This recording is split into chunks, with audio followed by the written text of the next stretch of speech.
Welcome to Being Boss, a podcast for creatives, business owners, and entrepreneurs who want to take control of their work and live life on their own terms.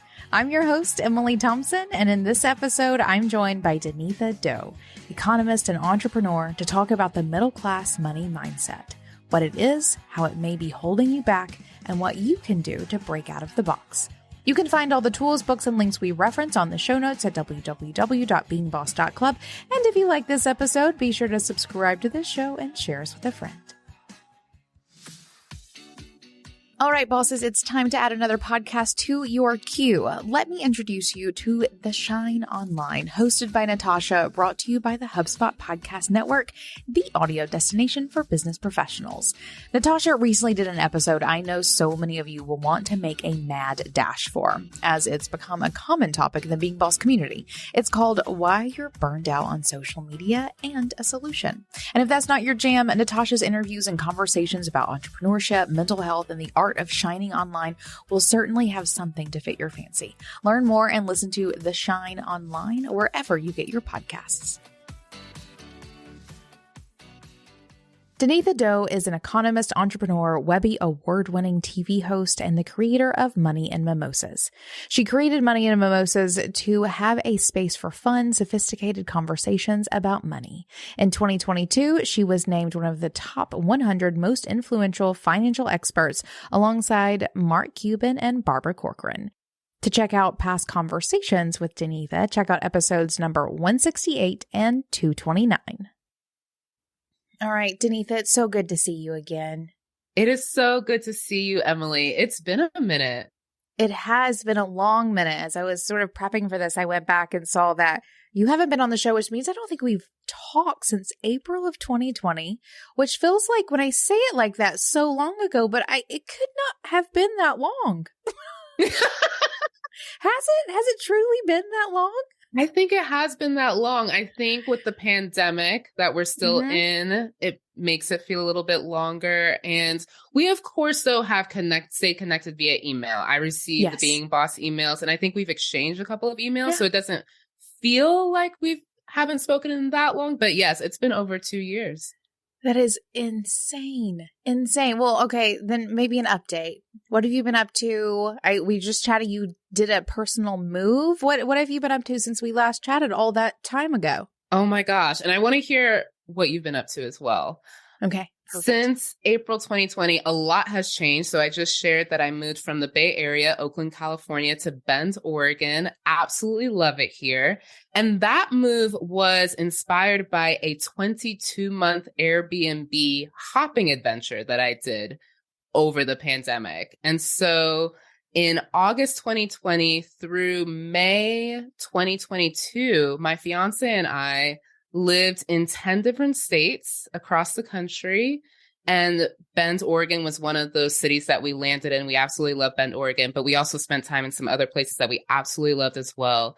And it was during the height of the pandemic, so we were very safe. We only went to places where we could drive. We were in very remote areas. One area was Washougal, Washington, and our neighbors were llamas. We didn't see humans. Amazing. We just saw llamas. So that was a very transformative experience. I realized during that time that I hadn't taken time to just be and to sit in nature. And that was a lot of what I did during that 22 months. Within that 22 months, I did a 6-month mini retirement where I took an intentional step back from a lot of the projects I was working on. And again, I was just being during that time. So that's a lot of what I was doing over these last 2 years. That sounds amazing. What prompted the 22 months of Airbnb-ing? It started off as, we'll do this for 3 months because none of us knew how long COVID was going to be. By that point, we decided to do 3 months in Bend, Oregon in July of 2020. So the pandemic was fully here. Things had stopped. My fiance's job was allowing him to work remotely. Our lease in Oakland was coming up, and we thought, hey, this is perfect. Why don't we just go to Bend, Oregon? We love visiting there. That's where we got engaged. And just spend a couple of months, just a couple, 3 at most, in this new area. We'll come back to the Bay. Things will probably be opened up again. And by the time the second month came around, we realized, oh, this pandemic thing is going to be much longer. And we were really enjoying being in a new area. We had met at a ski resort. So both of us knew each other loved adventure and seeing new places. And we just decided, hey, why don't we make this a thing for the foreseeable future? No real plan other than planning out the next Airbnb location. And it turned into 22 months. That sounds amazing. I keep saying that because that's just the feeling that I'm getting. that sounds like it's someone who, like, one of my personal values is adventure and freedom. A couple of years ago, we did like a really big road trip and still travel a good bit. That is like, you are speaking to my soul, and my soul is just perking up and going, yes, me too. and high five for doing the thing. It sounds like such an amazing opportunity to stretch your legs and your eyeballs and your brain and just do something new, and not just like for a moment, but for an extended period of time. As someone who's at home with a teenager, I'm definitely beginning to dream about being an empty nester and thinking about what that's going to be like. And I'm putting this in my inspiration notebook. I love that. And oh my goodness, I cannot believe you have a teenager now. Oh, yeah, wow. For sure. 14. Yeah. Mm-hmm. Wow. Whole teenager. I'm counting down the days. Oh my goodness. I love that too. Like, I'm not going to be depressed when I'm an empty nester. This is a whole new fantastic chapter. That is awesome. Yeah. And we share the same values around adventure and freedom. Mm-hmm. During that period, that 22-month period, every month we were in a new Airbnb, and every month therefore felt like the start of a new year, January 1st, where we were in a fresh space and sometimes in a new state with new scenery. I also I did a lot of reflection during that time and since then. And one of the things that I took away from that experience was the power of presence, which we talk a lot about, especially in the space that we're in, the work that we do rather. For me, during that time period, it looked like realizing, oh, this nook that I found in this farmhouse that we're staying in where I can read, I'm only going to have that for 28 days. And I'm going to make the most of it, which means every evening I'm going to sit in this nook with sometimes the sunlight coming in at a certain angle and really soak in this moment, because I'm not going to have it come the first of the next month. And so it was a beautiful way for me to practice presence, being in the moment in a different way than I had before.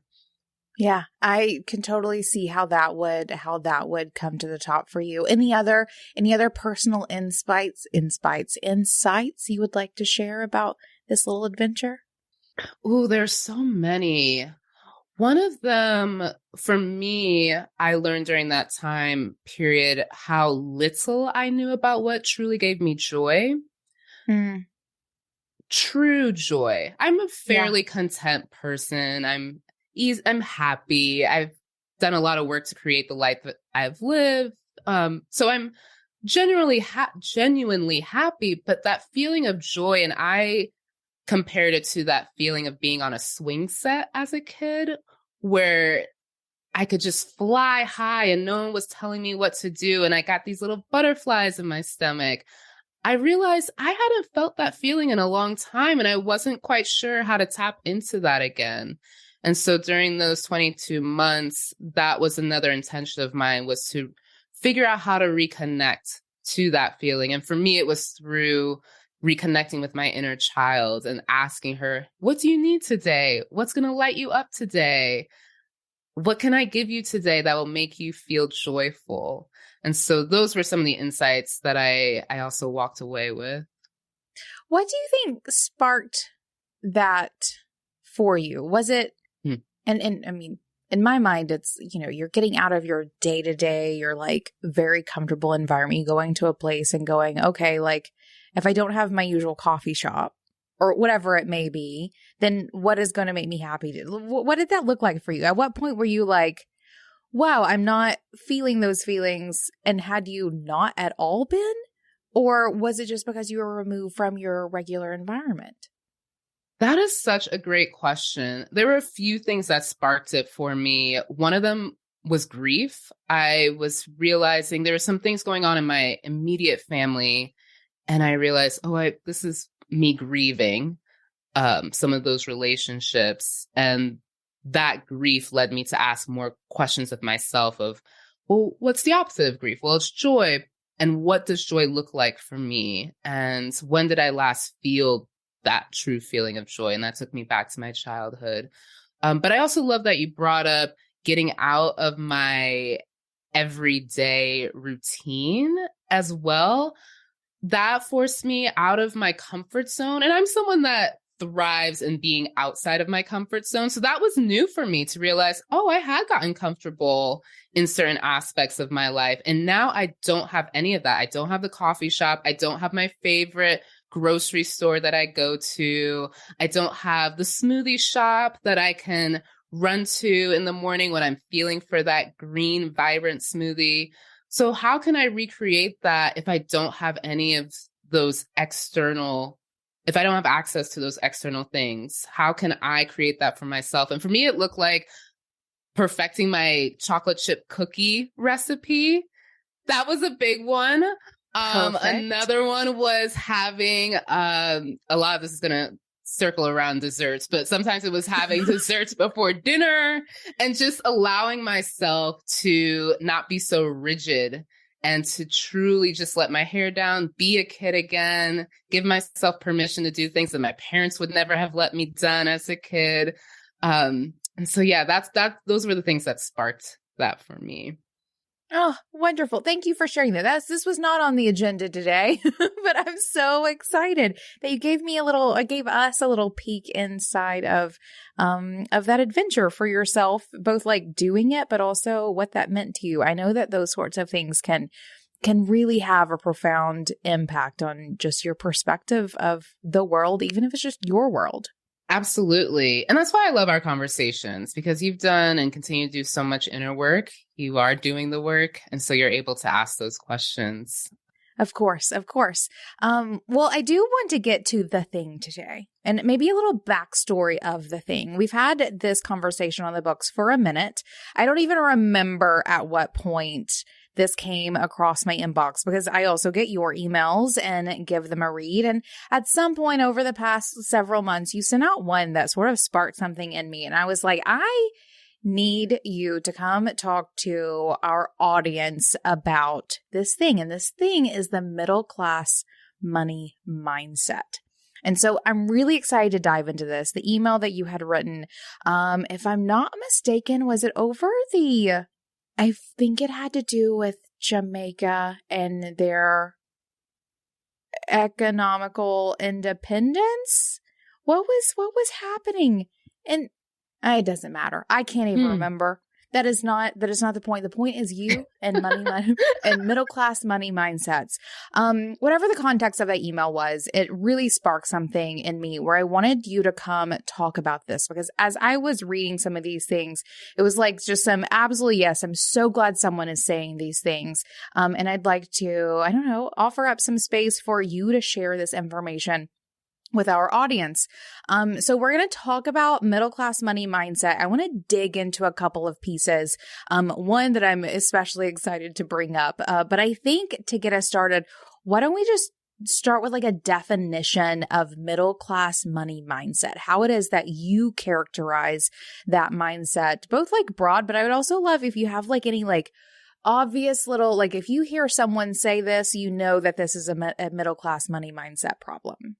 Sure. And to be honest, defining the middle class money mindset has been a challenge for me. I look more at characteristics rather than a definition that I've can succinctly share. And so some of the characteristics, and I'll start with the one that showed up for me and became very apparent during my Airbnb hopping adventure, was this false belief that I had to work harder to make more money versus learning how to leverage my time. And I thought I had peeled back this layer for myself. I grew up solidly middle class, and I do work in money and money mindset. And I had identified a middle class money mindset in my own life. And I thought, oh, I've already worked through this. I, for example, hired a housekeeper, which seems very luxurious for someone who doesn't have kids and doesn't have pets.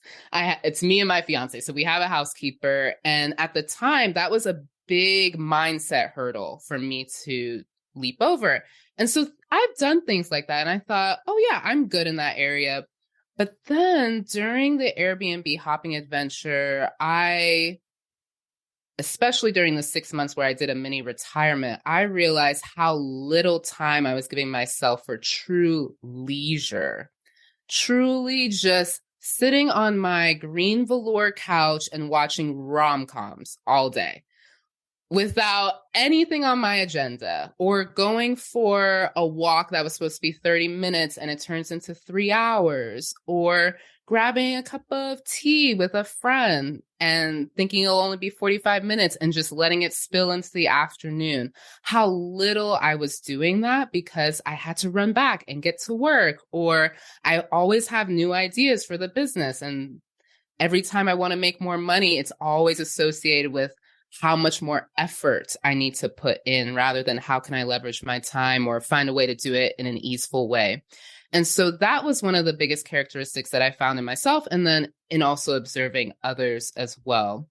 Another characteristic that I found was this obsession with saving versus increasing income. And what I mean by that is when I would talk to folks about reaching their next financial goal, whether that was buying a home or going on a dream vacation, when I would then ask, well, what are your plans on making that happen? It would usually center around ways they were going to cut back, pinch pennies or cut back expenses, rather than how can they expand their earnings, their income in order to reach that next goal.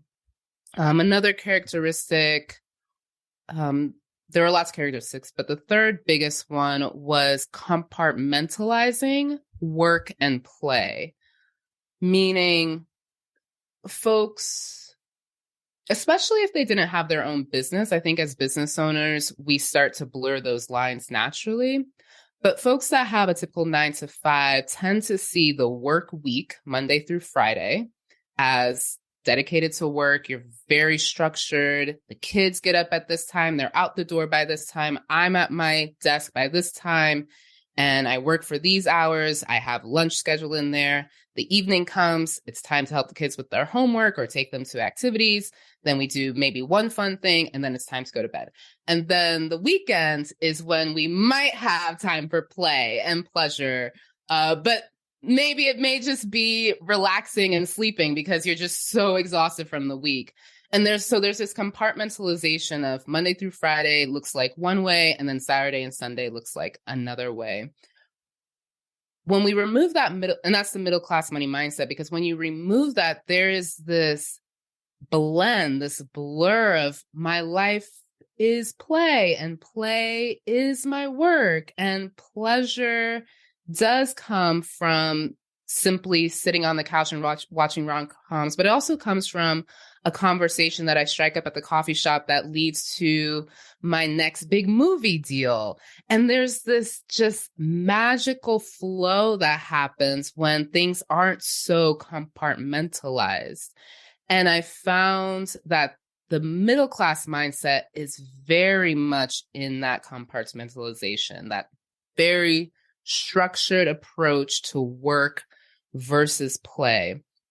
Those were the three main characteristics that I found. And all of those keeps someone from moving out of that middle class, because what I ultimately came to was that, and we're seeing it very clearly now with all of the layoffs, but I believe we're moving into a two-class society. We arguably may already be there. I will just say we may be moving there. And that two-class society is a labor class and a leisure class. So there's a group of folks that are doing the work, whether it's physical work or mental work, like our consultants and attorneys, accountants. And then there's the leisure class. And these are the folks that are being compensated gorgeously for living and pursuing a life of leisure and play and joy. When was the last time you said it's almost too easy when talking about a piece of tech? Probably never, right? Because tech usually isn't easy. Tech is often too complicated, too busy, and too frustrating, especially for us creative types, when it should be just plain easy. HubSpot CRM platform is ridiculously easy to learn, use, and love. That's because it's a handcrafted, sophisticated system designed for the way teams actually work, not a bunch of cobbled together tools that don't actually speak to each other. With a suite of powerful tools that seamlessly connect your teams and customizable hubs that you can add or subtract as you grow, it's not almost too easy to use, it is easy to use, period. Learn how HubSpot can help your business grow better at HubSpot.com. This is fascinating. I can also feel that some of this rigidity and structure and compartmentalization of this middle class mindset, I would imagine, could be argued is built to keep you there, right?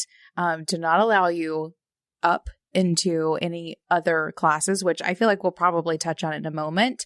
But this is all fascinating to me. And I'm wondering, under what circumstances did you find yourself defining these? Like, at what point were you like, what is this like thing that I'm seeing, identifying it as a middle class money mindset, and doing your work around it? You asked the best questions. Seriously. Oh my gosh. Well, when it's fascinating, it's hard not to. Oh my goodness. Yes. So I found myself asking these questions of myself and trying to identify the middle class money mindset within myself whenever I was daydreaming, and in that moment of visualizing an expansive lifestyle for myself. To put that concretely, most recently, I've been thinking about how can I have a career where I have 3 to 4 months of a mini retirement, said differently, 3 to 4 months off every year. This past year, I improved my Spanish. I'm now fluent in Spanish. I'm studying Italian. I want time where I can just dive into those joys of my life, as an example, or writing creatively more.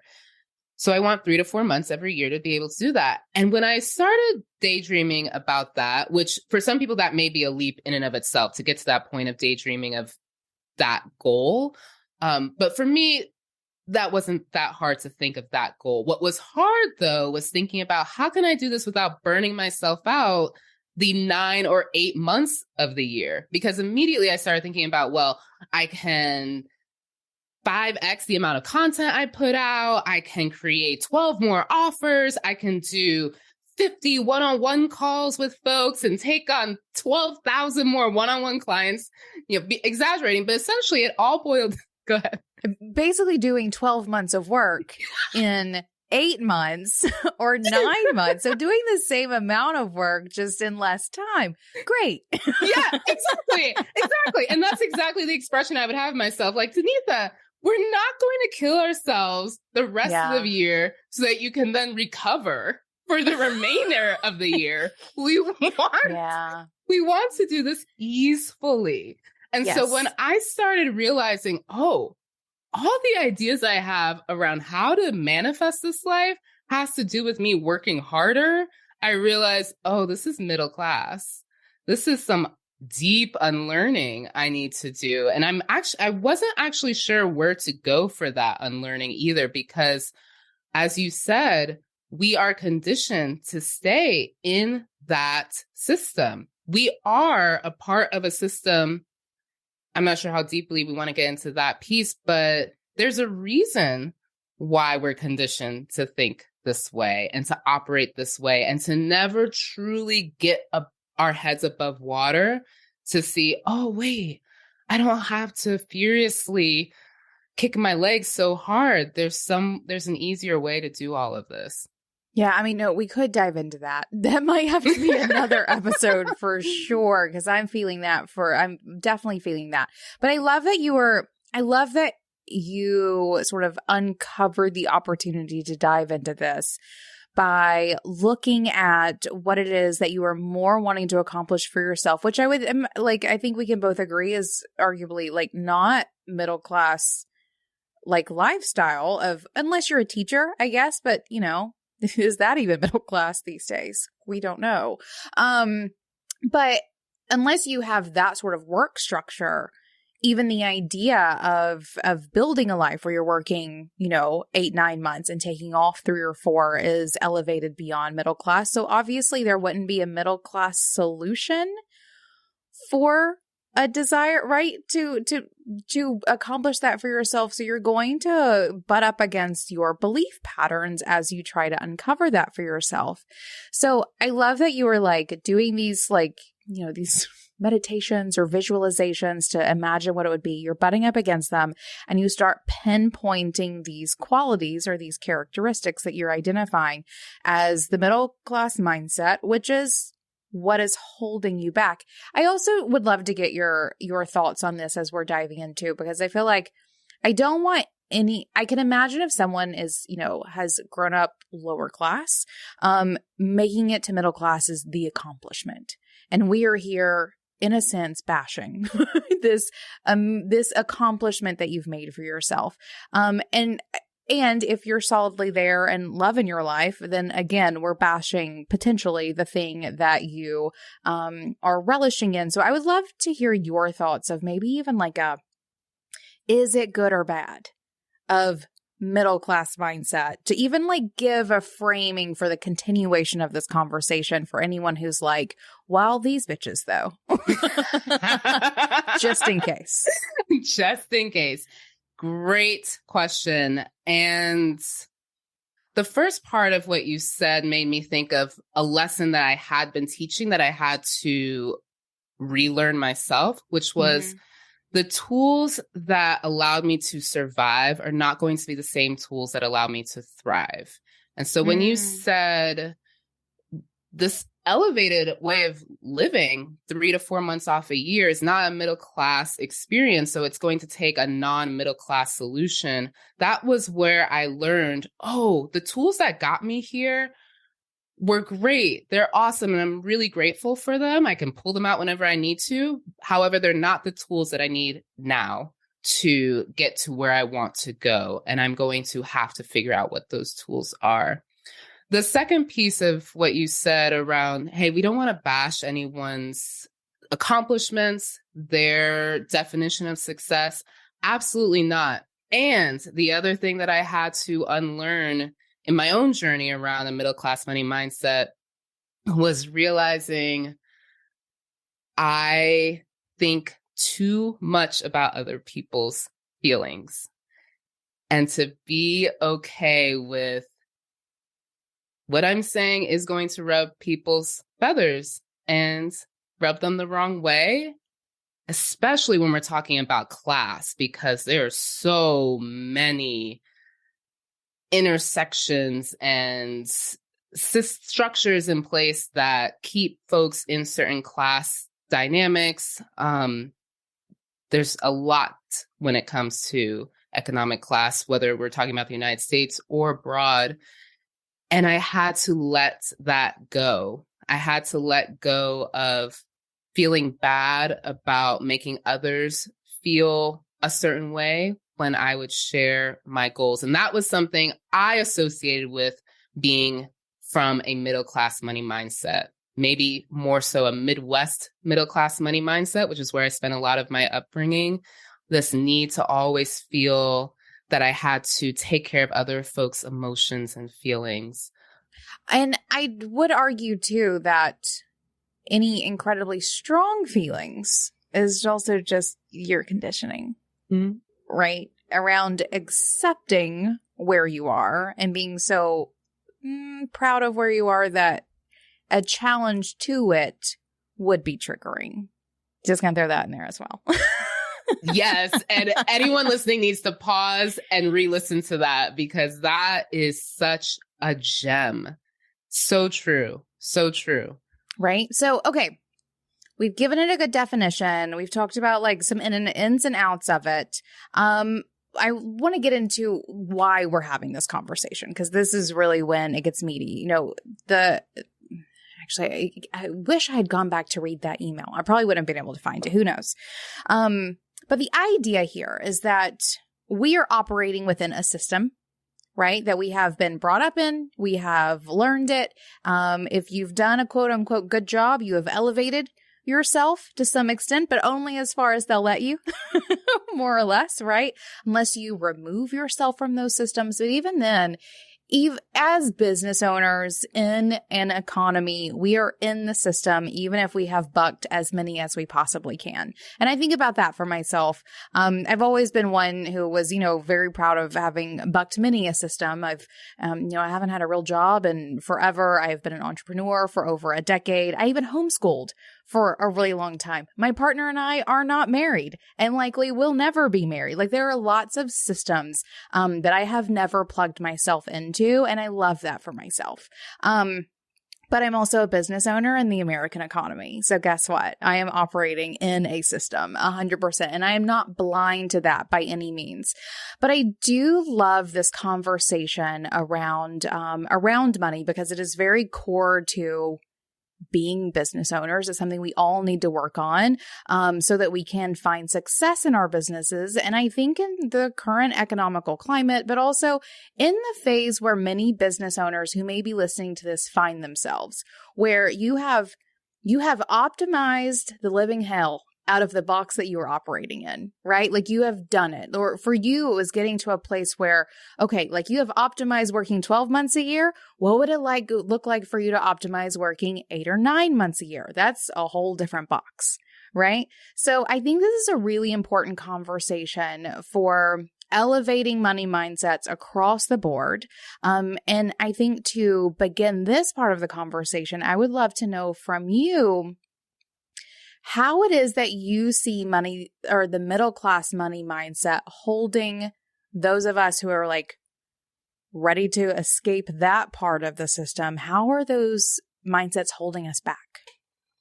I would say in a few ways. I'll start with me, how I found myself being held back. I was not experiencing true joy, going back to that feeling of being a kid on a swing. I loved how you said it. I'd optimize my business to work well for 12 months. So in some ways, even though I'm someone who loves to live outside my comfort zone, I'd created a comfortable system. And therefore, those feelings of exhilaration that I associate with joy were no longer really there. And in order to feel that again, I had to elevate my mindset into how can I create a career again, in order to feel those feelings. The other for me, and I think I found this also in talking to other folks and observing other folks from this lens in terms of a middle class money mindset, was the lack of creativity that I was tapping into.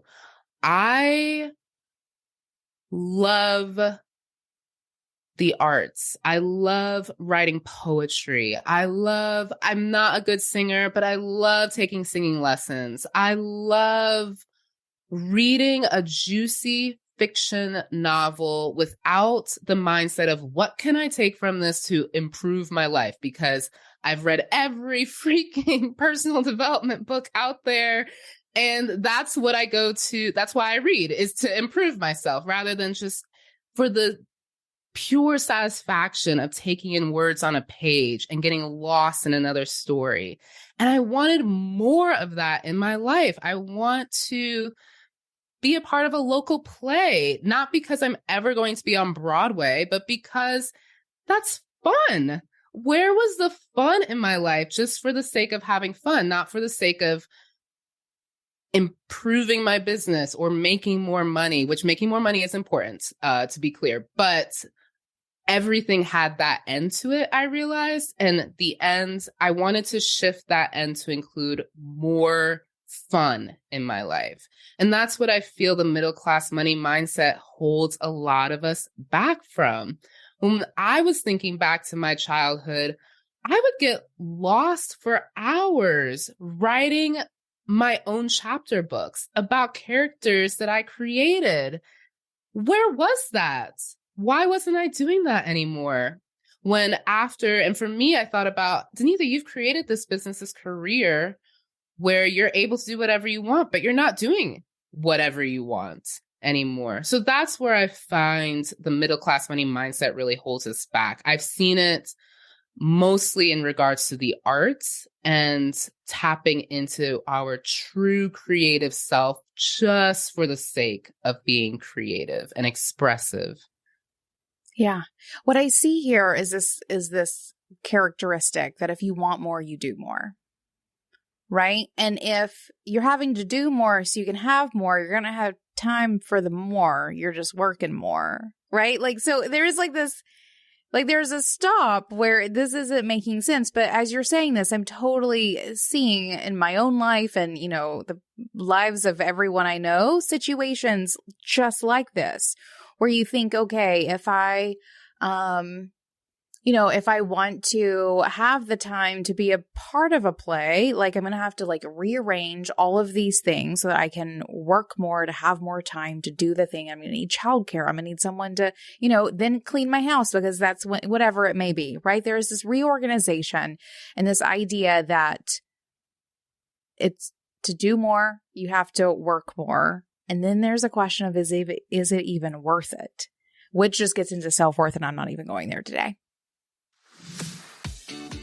Is anyone else eyeballs deep in the return of travel, conferences, retreats, meetups, which means receipts? I'll be honest, I'd gotten used to not having my wallet overflowing with wads of flimsy paper that I just had to save. Luckily, that's not how we have to live anymore. Not me or you, thanks to FreshBooks Cloud Accounting. In fact, organizing your expenses has never been easier. Take photos of receipts with your phone using the FreshBooks mobile app and then throw the receipt away. You can even do one better by applying receipts directly to clients or invoices when you need. Travel lighter and still do your job. What more can a boss ask for? Try FreshBooks free for 30 days, no credit card required. Go to freshbooks.com/beingboss to get started today. I'm loving that you're sort of uncovering this idea and how there's there's no solution to it if you're addressing every problem with that mindset. Exactly. So where did you fall in the context of that? Like, what is the opposite mindset or the adjusted mindset for that? For me, I found calling the mindset a leisure mindset resonated with me rather than an upper class mindset. Because to be clear, I've worked with folks across the socioeconomic spectrum, folks that had challenges making rent payments to folks who literally came from trust funds, and that's how they support themselves. And the middle class money mindset isn't necessarily indicative of your actual class, where you fall on paper in terms of your class. I saw the middle class money mindset in folks who are upper class, we would consider upper class. They had this more blue collar approach to life where they felt that they had to do everything themselves. They couldn't hire out, as an example.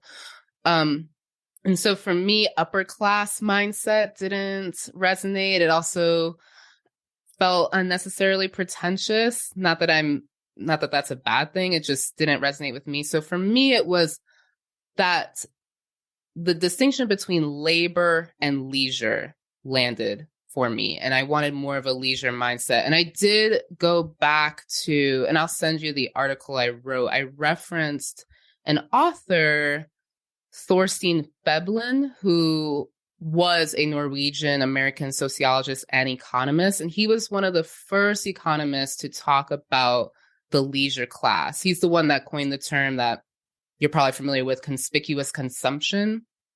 And so he was one of the first people to talk about the distinction between folks who have to work for a living and folks who are just living. And he defined it as the leisure class, where during his time, those folks spent most of their time talking about manners and etiquette and chivalry, and they were known for having more expansive conversations.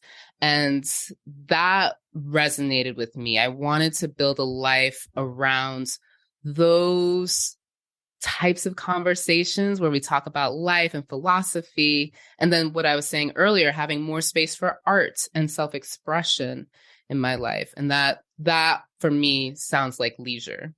Yeah.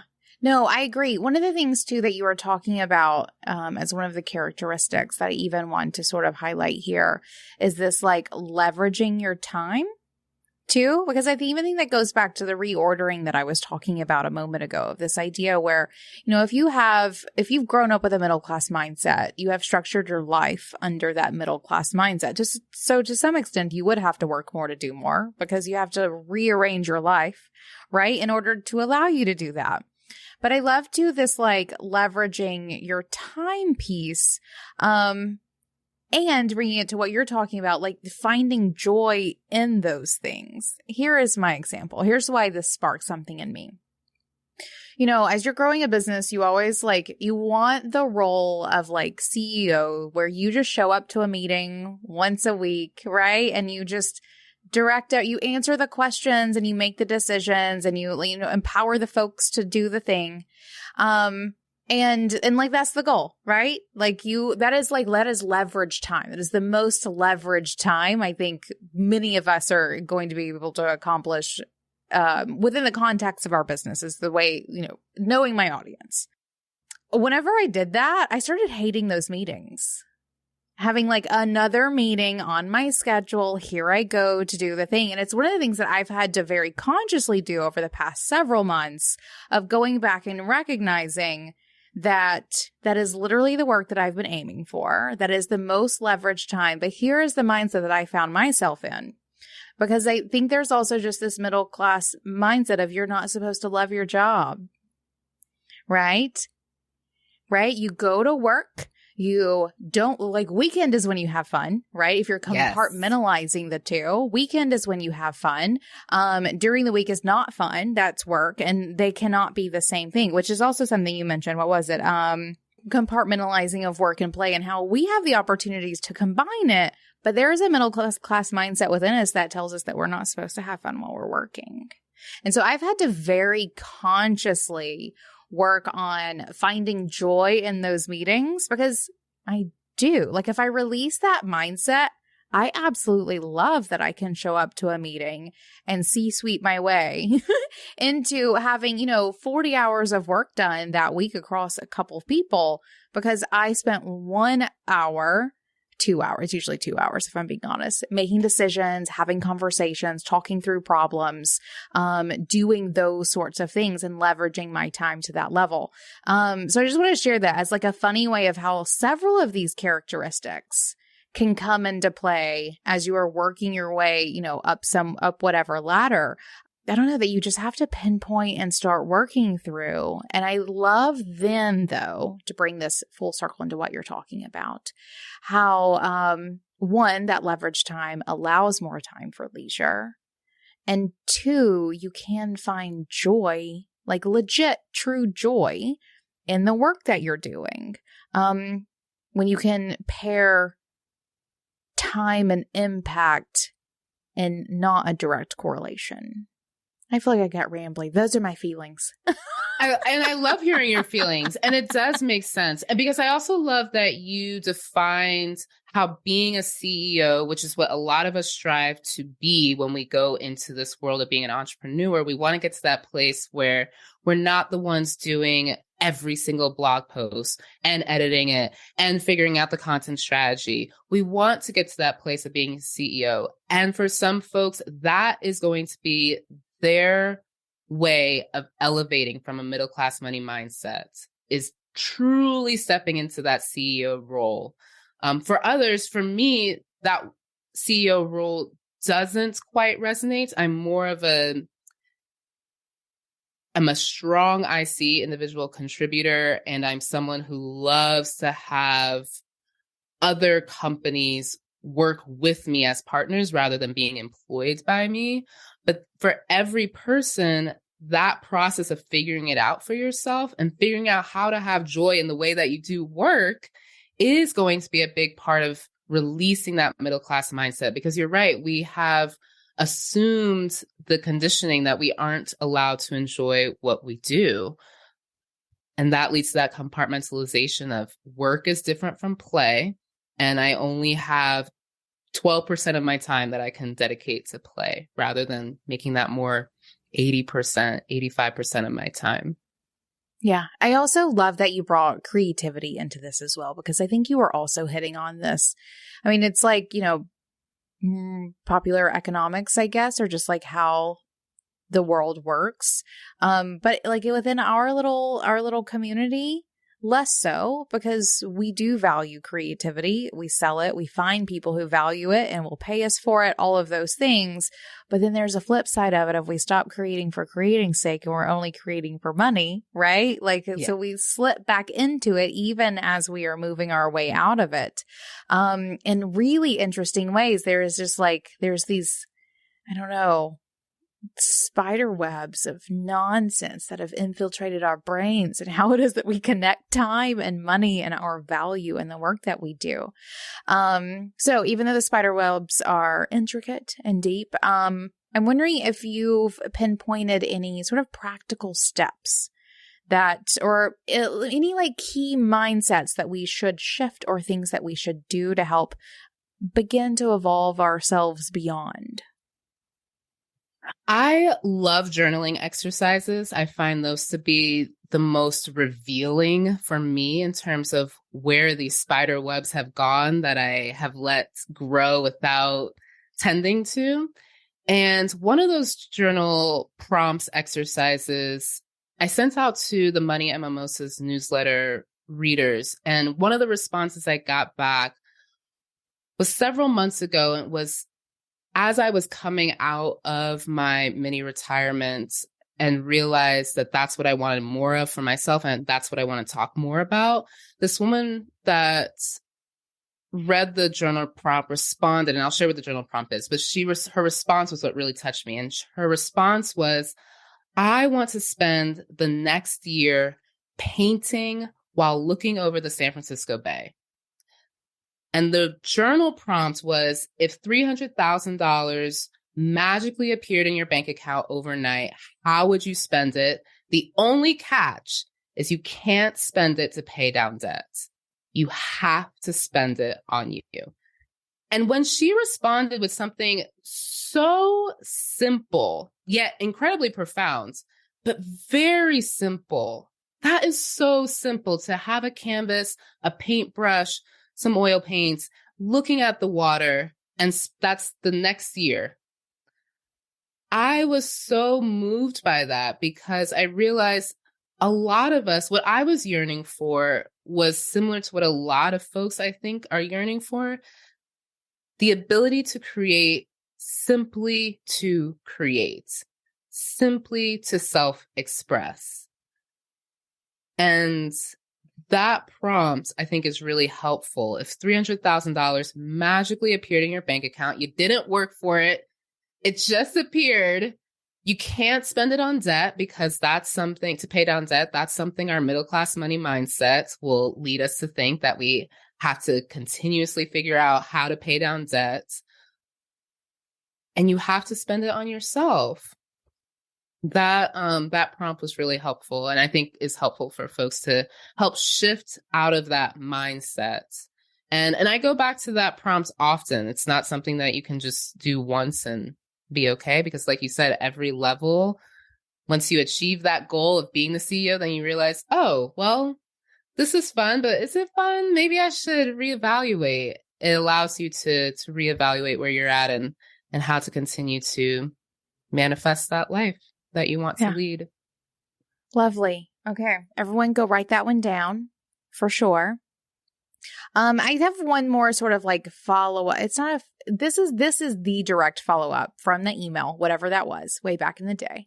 That I absolutely, this is the point where I was like, okay, I need Danetha here to talk about this. I want to hear your thoughts on this and how it relates to the middle class money mindset for sure. But in this email, you mentioned that everyone needs a fuck you money to experience full freedom. That's quoted. Fuck you money to experience full freedom. I would love for you to tell me what fuck you money is and how it contributes to freedom and also maybe bucks the norms of this middle class mindset. Yeah. So fuck you money was something I landed on for myself. I wanted more of that. And I defined fuck you money as having enough money to do whatever I want, whenever I want. I had also landed on that definition when it came to financial freedom. And I realized there was a distinction now in my life because the financial freedom I had created was still tied to me doing work and putting in more effort to create the life I wanted to manifest, going back to manifesting 3 to 4 months off a year. I was still in that place of, well, I can't just take that time off right now. So I do have financial freedom, but I don't have fuck you money. And for me, fuck you money, being able to do whatever I want, whenever I want, on the practical side meant being very liquid, having cash. So that means not having my cash tied up in real estate, because that does not equate to fuck you money. That equates to financial freedom because that can generate rental income, but it's not fuck you money.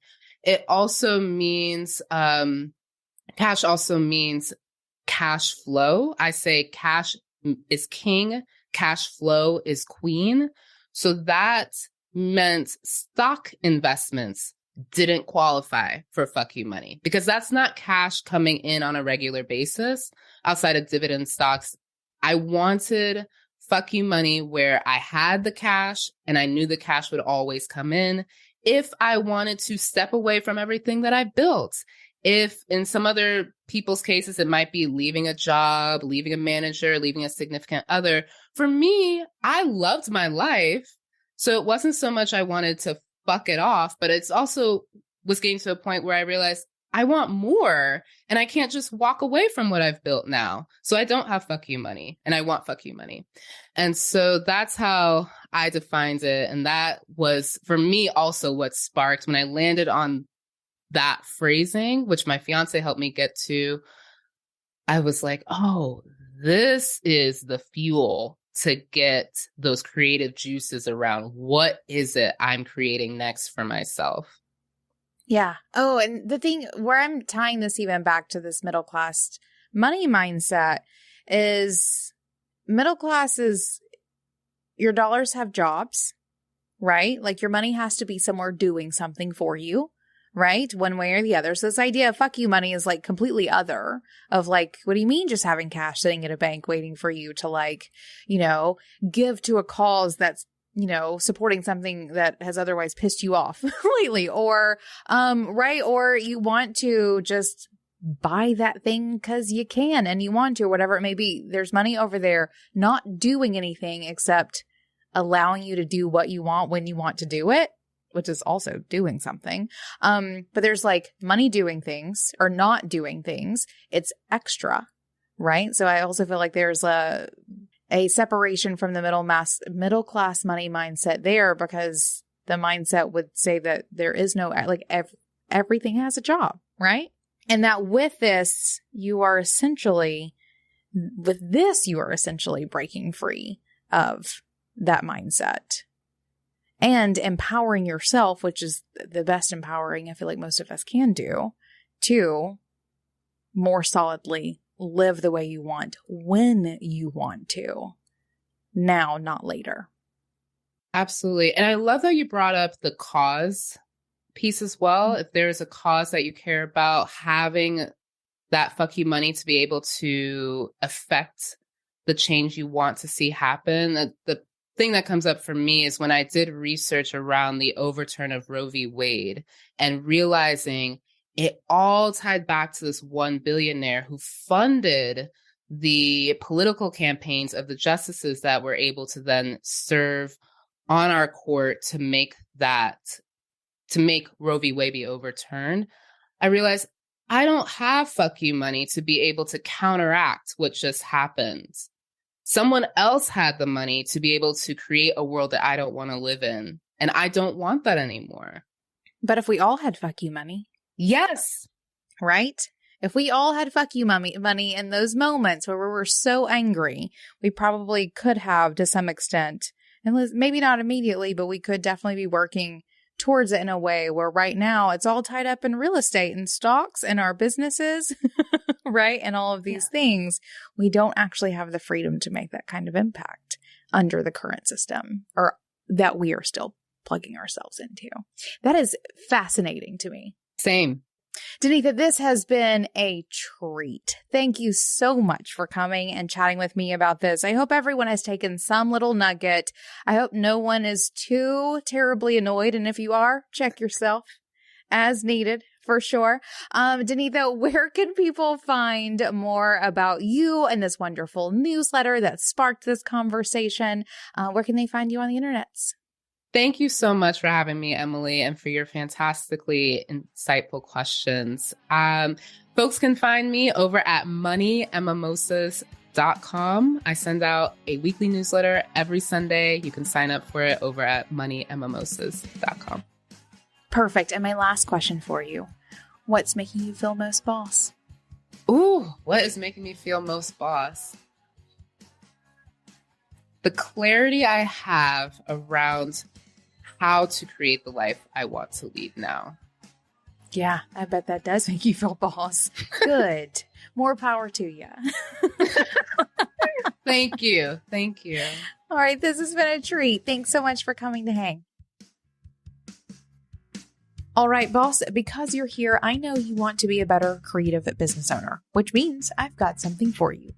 Each week, the team at Being Boss is scouring the news, the best entrepreneurial publications, and updates and releases of the apps and tools that run our businesses, and is curating it all into a weekly email that delivers the must-know tips and tactics in the realms of mindset, money, and productivity. This email is called Brewed. We brew it up for you each week to give you the insight you need to make decisions and move forward in your creative business. Check it out now and sign up for yourself at beingboss.club/brewed. That's beingboss.club/BREWED. Now, until next time, do the work, be boss.